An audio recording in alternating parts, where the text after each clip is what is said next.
शीघ्र यही साग काटिबा शेष करुची। मो भाई माने घर को आसीबार समय प्राय होई गलानी एवं मु तथापि रोषेई करबा को अछि। राखी पूर्णिमा राति पतरा मते मोर सात भाई पई राखी किनिबा को बाजार जिबा को पड़िबो। हे मां मो हाथ काटी देली। आज साग काटुथिबा बेले मो हाथ काटी हैला। भाई माने जानिले से माने आ साग खाइबे नै ना। मु भाई मानन को किछि कहबी नै। आज भजा साग बहुत स्वादिष्ट लागुची। तुमे केउ विशेष मसला मिसाइछ? आज अन्य केही रोषेई करछन्ती की? नाही भाई मु सब दिन भली रोषेई करछि। ना तमे हमकु मिछ कहिछ।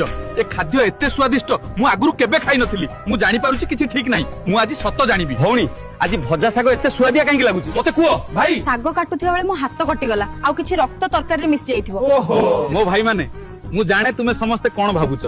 आजिर साग भजा एते अद्भुत स्वादिष्ट थिला जे एहा अमृत भली लागुथिला। जदि एहार सामान्य रक्त सागरे पडिले ताहाकु एते सुस्वादु कर दिए। भाबंतु तो एहार मांस केते स्वादिया हो।